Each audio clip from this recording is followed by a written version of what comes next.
Yo, people, welcome back to the YouTube channel. You already know what time it is. It's time for another video. And listen, I'm slightly worried about us. We sound like we could be doing what the Devils always do, which is panic buy, right? Panic buy, please, new ownership. We're not that desperate. I know we want a midfielder, but not that badly, all right? Please, if you cannot get your A and your B targets, can we not move on to the E, Fs, Gs, and Hs? Let's just keep it moving, keep it stepping with our money in our pockets. Now, I know that UEFA have changed the ruling due to our little loophole that we managed to uncover as the good London Cowboys do. And, you know, after this summer upcoming, you will not be able to have your amortization spread out over the cost of more than 5 years on a contract, which is what we've been doing with eight and a half years or whatever have you will. Now, I bring this video to your attention, and today we're here because I'm panicking, mainly because of some of the rumors that I'm hearing. Now, nothing has gone official in terms of bids, thank God, but I'd like to shut that shit down immediately before it even gets to that point, before we even escalate.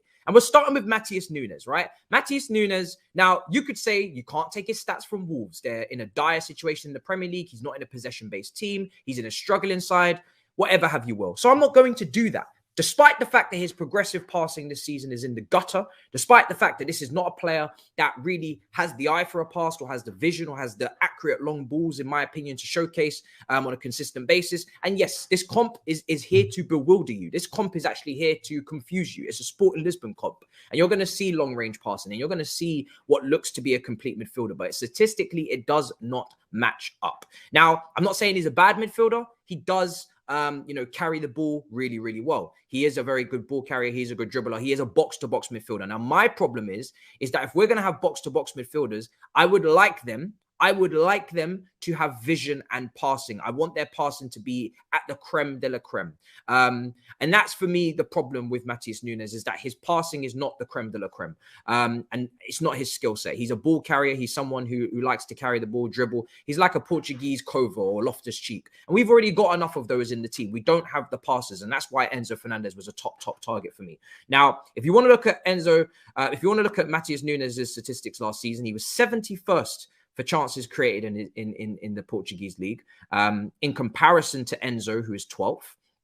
Enzo Fernandez, that is. Accurate long balls, he was 69th. Okay, accurate long balls, he was 69th, 2.9 per 90. In comparison to Enzo Fernandez, who is 10.5 per 90, who is first this season for accurate long balls. So I'm just comparing the two players in their respective leagues when he was there last year and Enzo Fernandez is there this year. Now, he came second in his side for dribbles completed at Sporting Lisbon. So he is a carrier of the ball. He is a dribbler. As you can see, he does love to carry the ball. But he was not in the top 5 in his own team for long balls, chances created, or big chances created last season at Sporting Lisbon. He has 2 assists last season in 33 league games in a team that finished second place. I personally don't understand the hype around Matisse Nunes. I am yet to see this outstanding midfielder that people are craving and trying to bring into their teams. Liverpool, to be exact, Jurgen Klopp, obviously there's massive interest there. That's where we come into it, maybe battling with them for the player. Like I said, I'm not hearing it. I'm not hearing the hype. I'm not seeing the hype. And even if he is a great box-to-box midfielder, which he very much could be. He's only 24. He still has time to kick on and carry on and develop. That's not what we need, in my opinion. Not just any box-to-box midfielder do we need. We need a player that can spot the pass, that can create the chances, that can have the vision, have the accurate long balls. The amount of times that you need that long-range pass to split open a defense, you need that pass to spot a run from a striker. Namely, we saw it, João Felix, in that game that he played before he got the red card. We need a player who can spot those runs, and Matisse Nunes is not doing that statistically. I'm not seeing it at Wolves level. When I'm looking at progressive passes, he's in the bottom 15 percentile for progressive passes in that Wolves team. But like I said, I went to the Sporting stats just to check up on it because that is, fair. That's fair game, right? Go to a better team. Now, as you can see, he's carrying the ball in these clips. He's dribbling past players. But when you dribble past players and you don't have the awareness or you don't have the vision to then spot the final ball, that's my problem. We have the same issue with Kova. We have the same issue with Loftus-Cheek. I'm not trying to have that issue again. Enzo, for me, is a passer. He's able to pass the ball. He's able to spot the runs. He's creative. And his metrics show that, as I've just listed. Now, you'll say to me, right, well, there's no point in banging on about Enzo Fernandez anymore because it's very unlikely we're going to get him. I agree. We're not probably going to get him. He costs too much, FFP, all that good stuff. So let's talk about Enzo Le Fée, a player that we have not even seemed to be interested in yet. He was linked with Bournemouth, French young midfielder, 22 years old at Lorient. Let's talk about him. In his own team this season, he's got 8 chances created and 3.2 long balls per 90. That's higher than Matisse Nunes at 2.9 for Sporting per 90. But this team, Lorient, have much less possession on average. They've only got 43.4 possession on average this season. They sit 7th in League 1. Now, Benfica this season, 61.5%. On average. So Enzo's seeing a lot more of the ball. Benfica have a lot more of the ball, so therefore his metrics are a lot higher. But like I said, Enzo Le Fée, in a team that is more ball dominant, maybe he will then create more chances. He will make more long balls, attempts, etc., etc. But his long balls at the moment are 3.2 per 90. Enzo's is 10.5. It's way off the charts.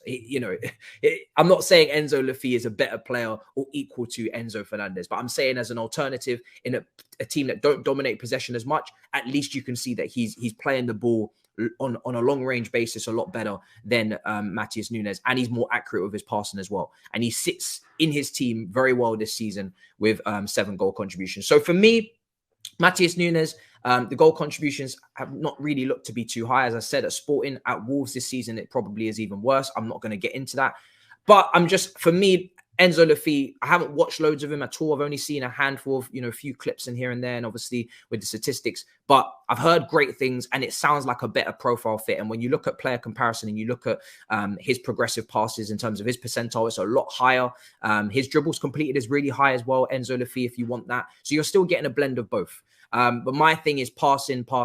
We need to be better from vision standpoint and playing those progressive passes and actually seeing those and then having the ability to play them as well to create more chances for those forwards. We've also been linked with Onana. Listen, I don't think Onana is a bad player at all. He's only 21 years old at Everton. He's still rough around the edges. He's still got things to improve. For me, I just don't think it's worth paying what is probably going to have to be £50 million on the player that has loads of things to improve, because again, we're panic buying late on in the window because we feel like we need someone right now, which we do. But if we can't get someone right now, let's just put the money away, save it for a rainy day, and let's talk about summer targets. Let's talk about the bigger targets. And the reason why we're not able to maybe splash on the Enzo Fernandez release clause right now is because of the lack of sales, right? We need to get rid of a Loftus-Cheek who's been linked with a move away to Newcastle, a link with Gallagher as well for the same club. Ziyech has been linked with Everton for 25 million. Let's get these players moving on. Let's try to bring in some cash. Let's try to help ourselves from an FFP standpoint. And then we can go and potentially get an Enzo Fernandez or et cetera, et cetera. This is an Enzo Le Fée comp as well, just to put it up. Let's see this player. I mean, listen, I wasn't judging Matisse Nunes off a comp. I'm not going to judge Le Fée completely off a comp as well. That's why I've got the statistics to hand to go alongside Enzo Le Fée and what he's been doing for Lorient this season. But he just, again, you can just see it. Look, just watch the player. You can see creativity with your eyes. You can see who's got it and who doesn't, and who kind of has that imagination, wants to play that pass, and who kind of carries it and wants to dribble and wants to, bring the ball into the final third that way. And like I said, the statistics don't lie. But for me personally, I would prefer we go after an Enzo Le Fée who's not going to cost potentially too much. We know Europe right now, there's a lack of spending going on. There's a lack of money in the conveyor belt around Europe. And those teams are spending less than all the top 5 major leagues are probably spent less than Chelsea combined in this window, which is not hard. Do you know what I mean? Because we spent so much. So yeah, Enzo Le Fée for me is a lot more closer to what I would like. And I think it's very important that we establish what we actually want from our midfielder that we sign. For me, we need a DM. But if we're getting somebody that's going to play in the 8, who's going to play higher up the field, then we need to get someone who can create, who can find the final pass, who is happy to progress the play with their range of passing, not by ball carrying. Like I said, we have ball carriers already in this team. And for me, it's not just any midfielder will do. So this is not a Matisse Nunes slander session, although I do think he sounds slightly overrated for what I've heard people telling me and then what I'm actually seeing statistically. But I haven't watched enough of him at, Wolves this season. Why would I want to watch Wolves? And secondly, I haven't watched a lot of Sporting prior. So I'm not going to jump on his back too much, but it's more about profile. It's more about sticking to a clear set of attributes that we saw in Enzo Fernandez, and we would then like to get on a cheaper potential in a different player. We want to get on a cheaper alternative. if you're going with a range of different midfielders, like Matisse Nunes, Basuma has been mentioned, you know, Onana, maybe the latter are sitters, right? But even still, Basuma at Brighton, his progressive passing stats were not great. So unless we're going to use him as a pure sitter in a 3, and we're not going to ask him to play the ball in between the lines, we're going to let him play it simple off to a more creative midfielder like an Enzo Fernandez or an Enzo Le Fée, then I still am looking for that creative 8, that player that can pass the ball really, really well. And like I said, you know, Onana and Basuma, neither of those players are going to give you that creativity from midfield. They're purely there just to sit and to protect the back four, which is fine. I personally think we can do better than those 2 players, but if that's their primary job, that's a different conversation. But the Matisse Nunes playing in the 8 as a box-to-box midfielder, but not having that final pass or not having that range of passing, for me, it's once again adding limited players or into a team. And again, yes, the system may prevail, but I want to find all-rounders. And Enzo Fernandez is closer and way closer to an all-rounder as you can get. And the more attributes you have as a player, the easier it makes it for your manager, the more doors it opens tactically. If we're up against a low block, the same player can do the job. If we're playing on the counter-attack and he's brilliant at long balls and he's got 10.5 per 90, then he can play that long ball in behind for that counter-attack. If he's hard-working, which he is, and he's gritty and he can win his tackles and get involved, brilliant. That's another bow to his arrow. We need to start adding players that can do a little bit or a lot of everything, you know, a lot of everything, in fact, and specialize in certain things. But if you can't do certain things for me and you really can't do those certain things, then you're limiting us. And we've seen that so many times before. And we need to be aiming for the creme de la creme people. We're Chelsea Football Club. We're in our spending spree. Let's make sure that we milk it for all it's worth, because we're not going to be able to spend like this year after year. It is just a 2-3 potentially year period. And then we will have to, you know, calm ourselves down. Let me know what you think in the comments down below. Of what I've had to say in terms of our midfield issues and the players that we're looking to recruit or have been rumoured with. Now, we all know not every rumour is true. We are linked with literally everyone, so it could just potentially be all lies. And also, do let me know what you think of the sales situation. For me, we have ourselves in a predicament where we do need to make a lot of sales. We also have a lot of players on the books, like 35, and a lot of them are on high wages. Their contracts are not running out this season, so we will have to actually enter the market and sell. And we're going to have to take a big price, you know, hit in terms of market value, because they're on high wages, and a lot of Europe do not have the money right now to buy these players. And that is why you're seeing us selling or being linked with selling so many players in the Premier League, Newcastle, Everton. These are the only clubs that can potentially afford your Ziyech's, that can afford your Gallagher's and your Loftus-Cheeks.